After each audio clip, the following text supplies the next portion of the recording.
Welcome Tamil stocks friends. November 25ஆம் தேதி செவ்வாய்க்கிழமை இந்த வீடியோவில் முதல் முறை வாய்ப்புள்ள சில முக்கியமான நிறுவனங்களை பார்க்கலாம். அப்புறம் ஃபைனான்சியல் ஸ்டேட்மெண்ட் நல்லா இருக்கிற ஒரு ஐபிஓ பற்றிய முழு விவரம் பார்க்கலாம். அதுக்கு முன்னால் நவம்பர் 24ஆம் தேதி திங்கட்கிழமை முடிவடைந்த பங்குச்சந்தை தகவல்களை முதல்ல பார்க்கலாம். சென்செக்ஸ் 331 புள்ளி இறங்கி 84,900 க்ளோஸ் ஆகிருக்கு. நிஃப்டி 50 108 புள்ளி குறைஞ்சி 25,959 க்ளோஸ் ஆகிருக்கு. நிஃப்டி பேங்க் 32 புள்ளி விழுந்து 58,735 க்ளோஸ் ஆகிருக்கு. வெளிநாட்டு முதலீட்டாளர்கள் 4,171 கோடி ரூபாய்க்கு விற்றுருக்கிறாங்க.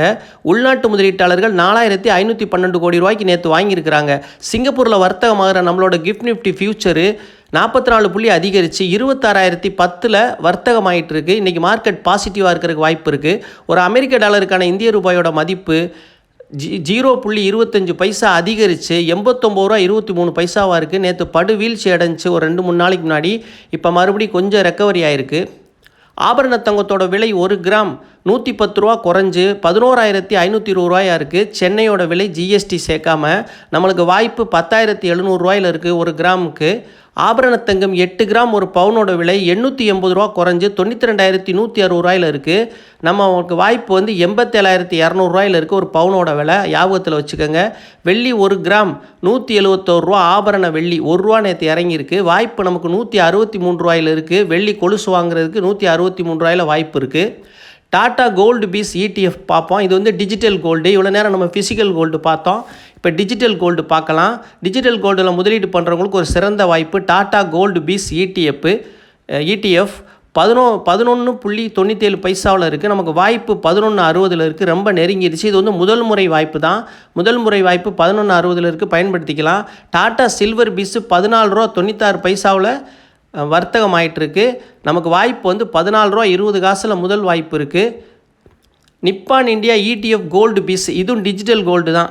102.23 க்ளோஸ் ஆகிருக்கு. இதுக்கு 97 நமக்கு முதல் வாய்ப்பு இருக்குது. பயன்படுத்திக்கலாம் டிஜிட்டல் கோல்டு. அப்புறம் Nippon India Nifty 50 ETF BeES. எனக்கு பங்குச்சந்தையே தெரியாதவங்களுக்கு பங்குச்சந்தையை பற்றி எனக்கு தெரியாதுன்னு சொல்கிறவங்களுக்கான ஒரு அருமையான வாய்ப்பு. இதை பயன்படுத்திக்கங்க. ஒரு டைம் முதலீடு பண்ணிட்டு இருக்கலாம். நீங்கள் SIP மாதிரி இல்லாமல் பணத்தை சேமித்து வச்சு தயாராக இருங்க. நல்ல வீழ்ச்சி வர்றப்ப இதை பயன்படுத்திக்கங்க. 275 ஒரு நல்ல வாய்ப்பு இருக்குது. இப்போதைக்கு ரொம்ப விலை அதிகமாக இருக்குது. நிப்பான் இந்தியா நிஃப்டி 50 50 கம்பெனியோட மொத்த ஒரு உருவம் தான் இது. இதை நீங்கள் பயன்படுத்திக்கங்க. ஞாபகத்தில் வச்சுக்கோங்க. இதோட வாய்ப்பு 275 இருக்குது. அதே போலவே நிப்பான் இந்தியா நிஃப்டி 50 மற்றொரு 50 கம்பெனியோட ஜூனியர் பீஸு. இது விலை 739 ரூபா. நேற்று நல்லா குறைஞ்சிருக்கு. இப்போ வாய்ப்பு 680 நமக்கு இருக்குது. ரெடியாக இருக்கணும் நம்ம பணத்தோட. இது ஒரு சிறந்த வாய்ப்பு. 50 கம்பெனியில் முதலீடு பண்ணுறதுக்கு அருமையான வாய்ப்பு. ஒரு டைம் முதலீடு பண்ணிவிட்டு ஒதுங்கிக்கங்க. அந்த மாதிரி உள்ள ஒரு நல்ல ஒரு வாய்ப்பு. பயன்படுத்திக்கங்க. Nippon India Nifty 50 junior BeES. அப்புறம் ஸ்டாக் ஸ்ப்ளிட் பண்ணுற கம்பெனியை பற்றி பார்க்கலாம். கேம்ஸ் ஸ்டாக் ஸ்ப்ளிட் அறிவிச்சிருக்கிறாங்க 1:5. அதுக்கு எக்ஸ்டேட் 5ஆம் தேதி டிசம்பர் மாதம் 5ஆம் தேதி அன்றைக்கி உங்கள்கிட்ட ஸ்டாக் டிமேட்டில் இருக்கணும். அப்போ நீங்கள் முன்னாடியே 2-3 நாளைக்கு முன்னாடியே வாங்கியிருக்கணும். அப்போ தான் ஸ்டாக் ஸ்ப்ளிட்டுக்கு நீங்கள் எலிஜிபிள். ஏற்கனவே வச்சுருக்கவங்களுக்கு 1:5, அதாவது ஒரு ஸ்டாக் உங்கள்கிட்ட இருந்தால் 5 ஸ்டாக் கிடைக்கும். 5 ஸ்டாக்காக பிரிச்சுருவாங்க. ஒரு ஸ்டாக்கை 5ஆக பிரித்து கொடுப்பாங்க. அதில் ஒரு பெரிய மாற்றம் ஒன்றும் இல்லை. நிறுவனம் எதுக்கு இதை செய்கிறாங்கன்னா, அவங்களோட பங்கு விலை இப்போ 3000 ரூபான்னு விற்கும் போது சில பேர் வாங்குறதுக்கு யோசிப்பாங்க. நம்பர்ஸை பார்ப்பாங்க, இவ்வளோ பெரிய விலையாக இருக்கேன்னு. அப்போ குறைந்த நம்பர்னால் இப்போ ஒரு 10 ரூபா 20 ரூபாய்க்குள்ள பங்கை போய் கூட்டமாக போய் நம்ம வாங்குகிறோம்ல, அந்த மாதிரி மக்களோட எண்ணம் அப்படி தான். அதாவது பெரிய பங்கெல்லாம் ரொம்ப விலை அதெல்லாம் ஏறாதுன்ற மாதிரி ஒரு எண்ணம் இருக்கான்னு தெரியல. அது சதவீதத்தில் தான் நம்ம பார்க்கணும். இப்போ இப்போ ஸ்ப்ளிட்டை பொறுத்தவரையில் இதில் என்னென்னா, நீங்கள் குறைச்சி கொடுக்கும்போது அந்த பங்கோட விலை இப்போ 3000 ரூபாய்க்கு பார்த்த பங்கை 500 ரூபாய்க்கு பார்க்கும்போது நிறையா பேர் போய் வாங்குவோம். அது ஒன்று தான் காரணம் ஸ்ப்ளிட்டுக்கு. வேறு ஒரு பெரிய காரணம் இல்லை. மற்றொரு காரணம் ஃபேஸ் வேல்யூ குறைஞ்சிரும்.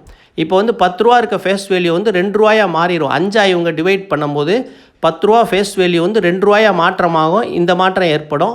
அப்புறம் பெரிய வேறு ஒன்றும் சேஞ்சஸ் இருக்காது. உங்களுக்கு பங்கு அதிகமான பங்குகள் கையில் இருக்கும். மற்ற புதிய முதலீட்டாளர்கள் உள்ளே வருவாங்க. ஏன்னா வாங்குவாங்க. விலை குறைச்சி தெரிகிறப்ப முதலீடு பண்ணுவாங்க. இதுதான் அதில் ஒரு ரீசனு. இதை நீங்கள் புரிஞ்சுக்கோங்க. Stock split 1:5 கேம்ஸில்.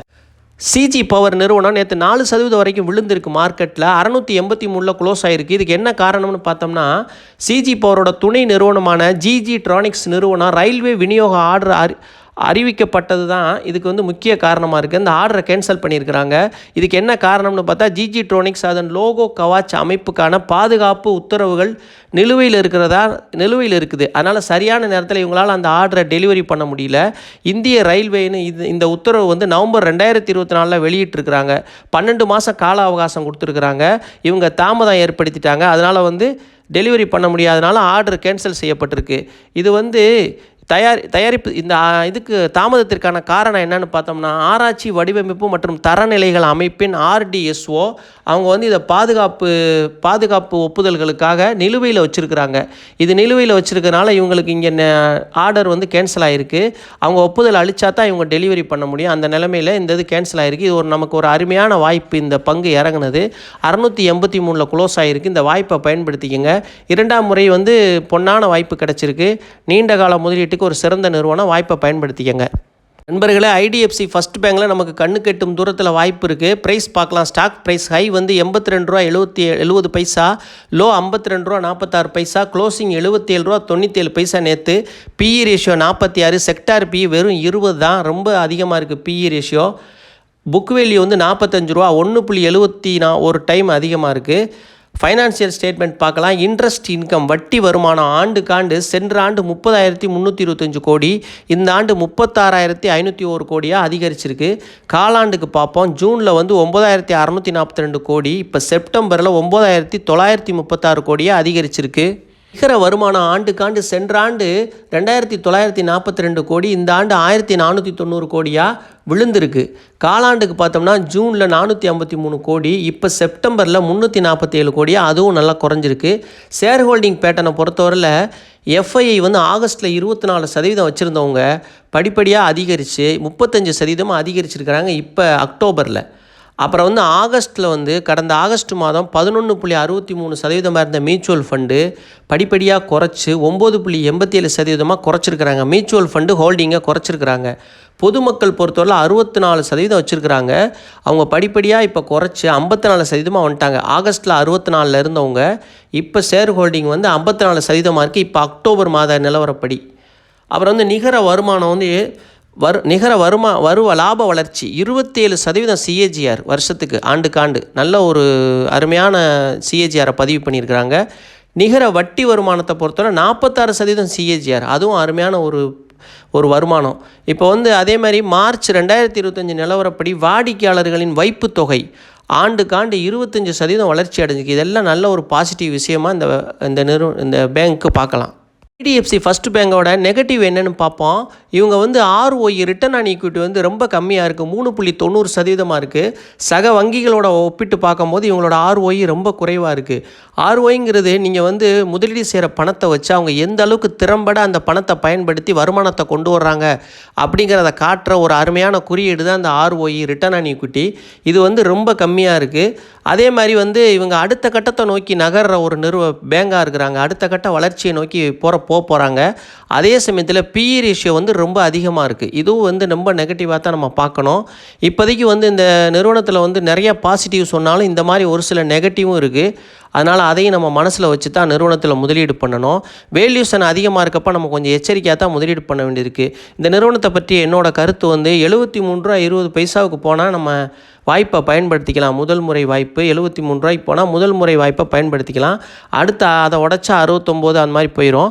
நீங்கள் வந்து இந்த நிறுவனத்தை இறங்குறத பற்றி கவலைப்பட வேண்டியதில்லை. நீங்கள் வாங்கி நீண்ட காலத்துக்கு விட்டுறணும். பொறுமை ரொம்ப முக்கியம் இந்த நிறுவனத்தை பொறுத்தவரையில். ஏண்டா இவங்க இந்த ஒரு சில நெகட்டிவ்லாம் வந்து ஓவர் கம் பண்ணி ROI அதிகரிச்சிச்சுன்னா நம்ம விலை வந்து ரொம்ப ஏறி போயிடும். ஏன்னா அந்தளவுக்கு வந்து CAGRலாம் நல்ல பதிவு பண்ணியிருக்காங்க. 46%, 26%ன்னு நல்ல ஒரு CAGR. அதனால் இதை நீங்கள் நீண்ட கால முதலீட்டுக்கு நல்ல முறையில் பயன்படுத்திக்கங்க. அப்பப்போ வாங்கி விற்றுட்டு அதோட முழு பயனை நீங்கள் அடையாமல் விட்டுறாதீங்க. இது ஒரு நல்ல ரிட்டர்ன் கொடுக்கும் எதிர்காலத்தில். அதை நீங்கள் வந்து மனசில் வச்சு பயன்படுத்திக்கங்க.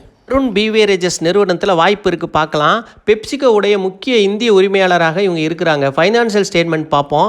ரெவென்யூ வந்து ஆண்டுக்காண்டு நல்லா அதிகரிச்சிட்ருக்கு. அதே மாதிரி காலாண்டுக்கு பார்த்தோம்னா ஜூனில் வந்து 7,163 கோடியாக இருந்திருக்கு ரெவென்யூ. செப்டம்பரில் 5,047 கோடியாக நல்லா விழுந்திருக்கு. அப்புறம் நிகர வருமானம் காலாண்டுக்கு பார்த்தோம்னா ஜூனில் 1317 கோடி, இப்போ செப்டம்பரில் 741 கோடியாக நல்லா விழுந்திருக்கு, அதுவும் இறங்கியிருக்கு. ஷேர் ஹோல்டிங்கை பேட்டர்னை பொறுத்தவரையில் எஃப்ஐஐ ஹோல்டிங்கை டிசம்பர் 2024 25% வச்சுருந்துருக்குறாங்க. இப்போ 22% கொஞ்சம் குறைச்சிருக்காங்க ஒரு வருஷத்தில். ஆனால் 22% இப்போ ஹோல்டு பண்ணுறாங்க எஃப்ஐஐ.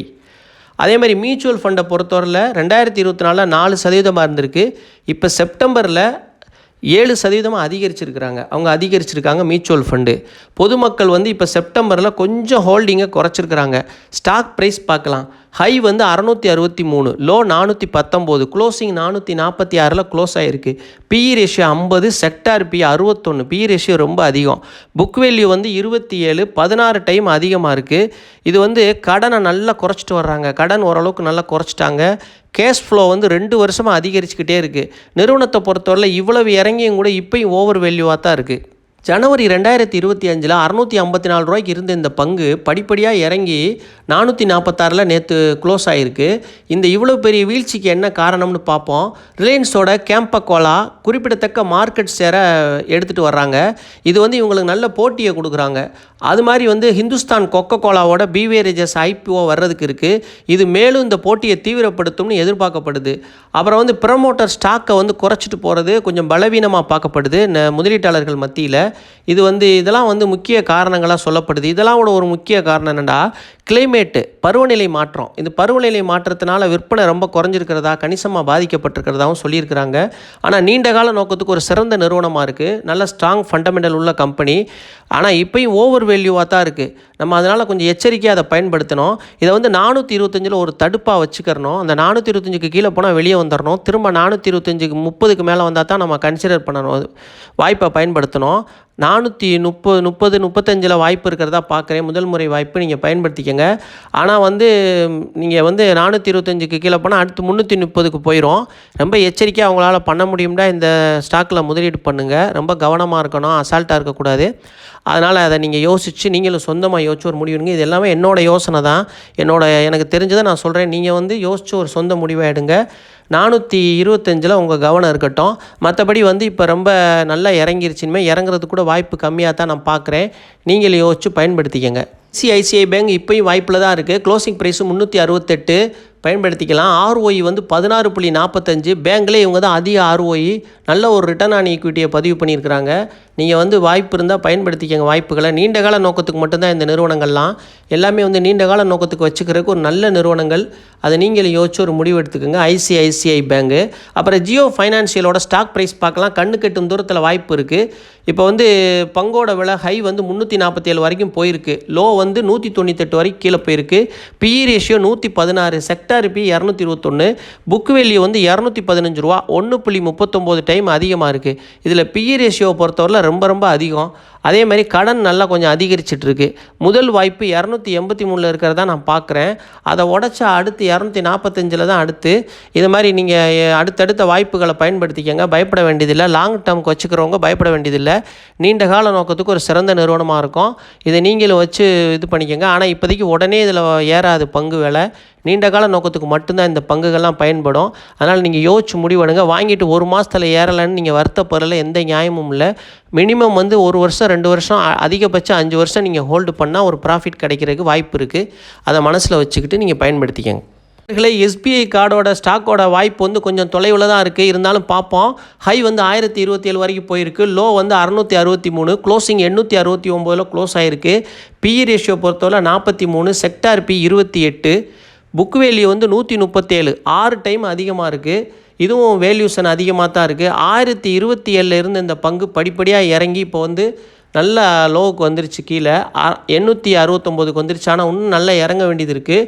அதேமாதிரி ப்ரோக்கரேஜ் வந்து லாங் டேர்முக்கு நல்ல நிலையில் இருக்கும் இந்த நிறுவனம்னு சொல்லியிருக்கிறாங்க. லாங் டேர்ம் முதலீட்டுக்கு ஒரு சிறந்த நிறுவனமாக சொல்லியிருக்கிறாங்க.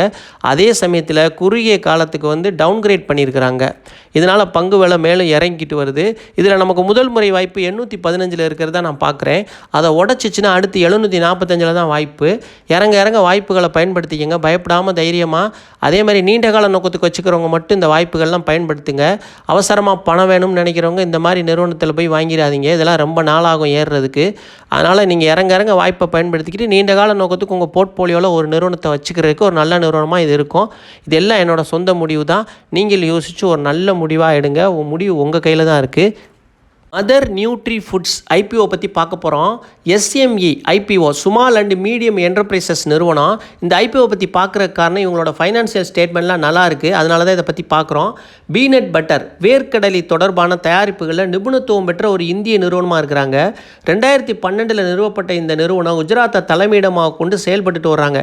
இந்த நிறுவனம் வந்து B2B பிஸ்னஸ் பண்ணுறாங்க. எப்படின்னா பிஸ்னஸ் டு பிஸ்னஸ், ஒரு வணிகத்திலிருந்து மற்றொரு வணிகத்திற்கு வந்து தயாரிப்புகளை வந்து கொடுத்துருவாங்க, விற்பனை செஞ்சுருவாங்க. B2Cங்கிறது அதாவது பிஸ்னஸ் டு கன்சியூமர், அதாவது நேரடியாக மக்கள்கிட்ட விற்பனை செய்யாமல் இவங்க வந்து நிறுவனத்துக்கே விற்பனை செஞ்சுருவாங்க. அந்த நிறுவனம் அதை வாங்கி லேபிள் பண்ணி அதை அவங்க பேரில் விற்றுக்குருவாங்க. இந்த மாதிரி ஒரு பிஸ்னஸ் இவங்க பண்ணிகிட்டு இருக்காங்க. 5 வகையான வேர்க்கடலை வெண்ணெய், அதாவது பீனட் பட்டர் மொறுமொறுப்பாகவும் அதே சமயம் குறைந்த கொழுப்பு மற்றும் புரதம் அதிகமாக உள்ளதாகவும் இவர்களின் தயாரிப்புகள் இருக்குது. இவர்களுடைய சொந்த பிராண்ட் வந்து spread and eat America, Canada, தென்னாப்பிரிக்கா, ரஷ்யா, ஐக்கிய அரபு எமிரேட்ஸ் மற்றும் ஜப்பான் ஆகிய நாடுகளுக்கும் ஏற்றுமதி செஞ்சுட்டு வர்றாங்க. நிறுவனம் 2018 ISO தரச்சான்றிதழ் பெற்றிருக்கிறாங்க. மொத்தம் இஷ்யூ சைஸ் பார்க்கலாம். 39.59 கோடி தான் மொத்தமே. அதில் வந்து ஃப்ரெஷ் இஷ்யூ வந்து 31.67 கோடியாக இருக்குது. Offer for sale 6,76,800 equity shares மொத்த பங்குகள். ஃபைனான்சியல் பார்க்கலாம். ப்ராஃபிட் ஆஃப்டர் டேக்ஸ் வரிக்கு பிந்திய லாபம் 2023 1.13 கோடியாக இருந்திருக்கு. 2024 4.77 கோடியாக நல்லா அதிகரிச்சிருக்கு. அப்புறம் 2025 6.47 கோடியாக படிப்படியாக அதிகரிச்சுட்டு வருது நிகர லாபம். அதேமாதிரி காலாண்டுக்கு பார்த்தோம்னா 5.32 கோடியாக இருக்குது இப்போ செப்டம்பர் காலாண்டில். ரெவென்யூ பார்த்தோம்னா 2023 76.26 கோடி, 2024 81.05 கோடி, 2025 90.48 கோடி. செப்டம்பரில் வந்து 50 கோடியாக பதிவு பண்ணியிருக்கிறாங்க ரெவென்யூ இப்போ செப்டம்பரில் 2ஆம் காலாண்டில். ROIயை பொறுத்தவரையில் 36.78% இருக்குது. ROC 20.66% இருக்குது. எபிட்டா மார்ஜின் அது வந்து 11.32% இருக்குது. டெபிட் டு ஈக்விட்டி ரேஷியோ 0.92 இருக்குது. எல்லாமே மெட்ரிக் கொஞ்சம் நல்லா இருக்குது. ஏர்னிங் பெர் ஷேரை பொறுத்தவரை 7.06 இருக்குது ஏர்னிங் பெர் ஷேர் EPS. அதே மாதிரி ப்ரைஸ் பேண்ட் பார்ப்போம். குறைந்தபட்ச விலை 111 ரூபா, அதிகபட்ச விலை 117 ரூபா. விண்ணப்பம் செய்ய நவம்பர் 26 புதன்கிழமை முதல் நாள், நவம்பர் 27 வியாழக்கிழமை 2ஆம் நாள், நவம்பர் 28 வெள்ளிக்கிழமை 3ஆம் நாள். இந்த 3 நாட்களுக்கும் நீங்கள் விண்ணப்பம் செய்யலாம். ஃபேஸ் வேல்யூ வந்து 10 ரூபாயாக இருக்குது. டிசம்பர் 1 திங்கட்கிழமை பங்கு ஒதுக்கீடு விவரம் நமக்கு தெரிய வந்துடும். அப்புறம் வந்து ஐபிஓவில் கிடைத்தவர்களுக்கு டிசம்பர் 2 செவ்வாய்க்கிழமை அவர்களது டிமேட் கணக்கில் பங்கு வர வைக்கப்படும். ஐபிஓவில் கிடைக்காதவர்களுக்கு டிசம்பர் 2 செவ்வாய்க்கிழமை அவர்களது வங்கி கணக்கிற்கு பணம் திருப்பி செலுத்தப்படும். டிசம்பர் 3ஆம் தேதி புதன்கிழமை நிறுவனம் BSEயில் பட்டியலிடப்படும். உங்களால் வாங்கவும் முடியும், விற்கவும் முடியும். இது வந்து முழுமையான ஐபிஓட விவரம். இப்போ லாட் சைஸ் பார்க்கலாம். ரீட்டைல் இன்வெஸ்டர் வந்து சில்லறை முதலீட்டாளர்கள் வந்து குறைந்தபட்சம் 2 லாட்டு தான் விண்ணப்பிக்க முடியும். மொத்தமே 2 லாட்டு தான் விண்ணப்பிக்க முடியும். குறைச்சி விண்ணப்பிக்க முடியாது, அதிகமாகவும் விண்ணப்பிக்க முடியாது. மொத்தம் வந்து 2400 ஷேர் 2 லாட்டுக்கு வருது. 2,80,800 ரூபா வருது மொத்த லாட்டோட விலை. அப்போ வந்து ஒரு ஸ்மால் மீடியம் என்டர்பிரைசஸ் கம்பெனினால இதோட லாட் சைஸ் எல்லாம் வந்து மாறுபடும். நீங்கள் 2,80,800 ரூபா இருந்தால் தான் விண்ணப்பிக்கவே முடியும். ஐபிஓவில் 2400 ஷேர் உங்களுக்கு கிடைக்கும். அதுதான் இது லாட் சைஸோட விவரம். அதே மாதிரி இப்போ வந்து ஒதுக்கீடு விவரம் பார்ப்போம். ஆங்கர் இன்வெஸ்டருக்கு வந்து 27.77% பங்குகளை ஒதுக்கியிருக்காங்க. QIB குவாலிஃபைடு இன்ஸ்டிடியூஷனல் பையர்ஸ் தகுதி வாய்ந்த நிறுவன வாங்குபவர்களுக்கு 18.62% ஒதுக்கிட்டாங்க. NII நான் இன்ஸ்டிடியூஷனல் இன்வெஸ்டர்ஸ் நிறுவனம் அல்லாத முதலீட்டாளர்களுக்கு 13.94% பங்குகளை ஒதுக்கியிருக்காங்க. ரீட்டைல் இன்வெஸ்டர்ஸ்க்கு வந்து 32.48% பங்குகளை கொடுக்குறாங்க. ஆங்கர் இன்வெஸ்டரை பொறுத்தவரையில் 10.99% மதிப்புள்ள பங்குகளை வாங்குகிறாங்க. இவங்களுக்கு வந்து லாக்இன் பீரியடு டிசம்பர் 31 முடியுது, ஒரு மாதம். அப்போ வந்து 50% பங்குகளை இவங்க விற்றுருவாங்க. அவங்க நினச்சா விற்பாங்க. 50% பங்குகளுக்கு லாக்இன் பீரியட் முடியுது. அது அவங்க பிரியம் விற்கன்னா விற்கலாம். அப்புறம் வந்து மீதமுள்ள பங்குகள் 50% பங்குகளை 90 நாட்கள் கழித்து மார்ச் 1 2026 50% பங்குகளை அவங்க விருப்பப்பட்டால் விற்கலாம். இதுதான் வந்து அந்த லாக்இன் பீரியடு. இது எதுக்கு நம்ம கவனித்து பார்க்குறோம்னா, அந்த நேரத்தில் வந்து பங்கு விலை நல்லா இறங்கும். நீங்கள் லாங் டேர்முக்கு வச்சுருந்தீங்கன்னா அந்த நேரம் பங்கு விலை நல்லா இறங்கும். அப்போ உங்களுக்கு கவலை வரும். அதனால தான் வந்து இதை நீங்கள் தெரிஞ்சு வச்சுக்கிட்டிங்கன்னா உங்களுக்கு தெரியும், லாக்இன் பீரியட் முடியுது, விற்கிறாங்க, அதனால தான் இறங்குதுன்னு அதை நீங்கள் சாதாரணமாக எடுத்துக்கிடுவீங்க. அதே மாதிரி வந்து இல்லாட்டி லிஸ்டிங் கெயினில் வெளியே வர்றவங்க கூட கொஞ்சம் பொறுத்து இருந்து லாக்இன் பீரியட் சமயத்தில் லாக்இன் பீரியட் முடிகிறப்போ வாங்கினீங்கன்னா பங்கு விலை சீப்பாக கிடைக்கும். இதுக்கு தான் நம்ம இதை தெரிஞ்சு வச்சுக்கிறது ரொம்ப முக்கியம். அப்புறம் பாசிட்டிவாக தான் இருக்குது. பார்த்தீங்கன்னா ஃபைனான்சியல் ஸ்டேட்மெண்ட்டு, வருவாய், லாபம் எல்லாம் பாசிட்டிவாக தான் இருக்குது நான் பார்த்த அளவுக்கு.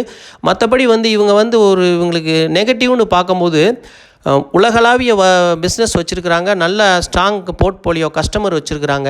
இப்போ வந்து இவங்களுக்கு பிஸ்னஸை பொறுத்தவரையில் ஒரே ஒரு பிஸ்னஸ் தான், வேர்க்கடலை. அந்த வேர்க்கடலையை மூலதனமாக வச்சு தான் பிஸ்னஸ் பண்ணுறாங்க. வேர்க்கடலை விலை வந்து கடுமையாக ஏறிச்சுன்னா அதோட பாதிப்பு வந்து அப்படியே இவங்க லாபத்தை பாதிக்கும். அது ஒன்று தான் இவங்கள்ட்ட ஒரு வீக்னஸாக நம்ம பார்க்க வேண்டியது இருக்குது. மற்றபடி வந்து இது எஃப்எம்சிஜி துறையினால் இவங்க தேர்ந்தெடுக்கிற பிஸ்னஸும் நல்ல பிஸ்னஸ். இது வந்து நல்ல ஒரு சத்துள்ள பொருள் வேர்க்கடலை. இது வந்து நல்ல ஒரு துறை தான். இது எதிர்காலத்தில் வாய்ப்பு நல்லா இருக்குது. இதுக்கு வெளிநாடுகளில் நிறையா இதுக்கு வாய்ப்புகள் இருக்குது. இந்திய வேர்க்கடலைக்கு வந்து வெளிநாடுகளில் நல்ல மதிப்பு இருக்குது. இதெல்லாம் நம்ம வச்சு பார்க்கும்போது எதிர்காலத்தில் இந்த நிறுவனம் நல்லா தான் இருக்கும். அதே மாதிரி இவங்க செபியில் வந்து ஒரு நிறுவனம் வந்து ஐபிஓ தாக்கல் செய்கிறதுக்கு முன்னாடி செபியில் வந்து டிஆர்ஹெச்பி தாக்கல் செய்வாங்க, டிராஃப்ட் ரெட் ஹைரிங் ப்ராஸ்பெக்டஸ். இந்த இதில் வந்து அவங்களோட கம்பெனியோட முழு விவரங்களையும் அவங்க தெரிவிப்பாங்க. அந்த தகவலின்படி நிறுவனத்தில் ஊழல்கள், வழக்குகள் அல்லது எதிர்மறை நிகழ்வுகள் பற்றிய அறிக்கைகள் எதுவும் இல்லை அப்படின்னு தெரிய வந்திருக்கு. 2024-25 நிதியாண்டில் மட்டும் லாபம் வந்து திடீர்னு வரிக்கு பிந்திய லாபம் உயர்ந்திருக்கு அதிகமாக அப்படின்னு சொல்லி சில ஆய்வாளர்கள் வந்து ஆச்சரியத்தை வெளிப்படுத்தியிருக்கிறாங்க. இதுதான் இந்த நிறுவனத்தில் உள்ள விஷயங்கள், அந்த டிஆர்ஹெச்பியில் உள்ள விஷயங்கள். அப்புறம் வந்து ஃபைனான்சியெல்லாம் நல்லா தான் இருக்குது. ஜிஎம்பியோட விவரம் நமக்கு இன்னும் தெரியலை. அதே மாதிரி முதல் நாள் சப்ஸ்கிரிப்ஷன் விவரமும் நம்ம பார்க்கணும். இப்போ வந்து லிஸ்டிங் கெயினுக்கு விண்ணப்பிக்கிறவங்க விண்ணப்பிக்கலாங்கிறது என்னோட கருத்து. அப்புறமா இறங்கின பிறகு நம்ம லாங் டேர்முக்கு வச்சுக்கலாம். ஆனால் லாங் டேர்முக்கு வச்சுக்கிறதுக்கு ஒரு சிறந்த நிறுவனம் தான் இது. என்ன ஸ்மால் என்டர்பிரைசஸ் இது, அதனால் இனிமேல் யோசிச்சுக்கிறணும். அதே சமயத்தில் வந்து இந்த மாதிரி நிறுவனங்கள் தான் வேகமாக வளர்ச்சி அடையும், நல்ல லாபத்தையும் நமக்கு கொடுக்கும். அதை மனசில் வச்சு கண்காணிப்பாக நீங்கள் செய்யுங்க. லாபத்தில் வர்றவங்க லிஸ்டிங் கெயினில் வெளியே வந்துட்டு கூட அப்புறம் அந்த ஆங்கர் இன்வெஸ்டர் விற்ற பிறகு அவன் நல்லா இறங்கின பிறகு ஓரளவுக்கு இறங்குன்னு நம்ம உறுதி சொல்ல முடியாது, இதெல்லாம் ஒரு யூகம்தான். அப்படி இறங்குச்சுன்னா நம்ம வாங்கிக்கலாம். இந்த என்எஸ்டிஎல் இப்போ 1400 போச்சு. இப்போ ஆங்கர் இன்வெஸ்டர் விற்றாங்க 90 நாளில். அப்போ வந்து இந்த 1080 60 வந்துச்சு. நம்ம வாய்ப்பை எத்தனை பேர் பயன்படுத்துகிறீங்கன்னு தெரில. நான் பல வீடியோக்களில் சொல்லியிருந்தேன். அதெல்லாம் வந்து லைஃப் டைம் யூஸ் வச்சுக்கிற ஒரு நிறுவனம். அந்த மாதிரி நிறுவனத்தெல்லாம் மிஸ் பண்ணிடாதீங்க. அது மாதிரி இருக்குது. இப்போ வந்து இதை நீங்களும் சொந்தமாக யோசிச்சு ஒரு நல்ல முடிவாக எடுங்க. இவ்வளோ நேரம் பொறுமையாக வீடியோவை பார்த்த அனைவருக்கும் மிக்க மிக்க நன்றி. தமிழ் ஸ்டாக் சேனலுக்கு ஆதரவளித்த அனைவருக்கும் மிக்க மிக்க நன்றி.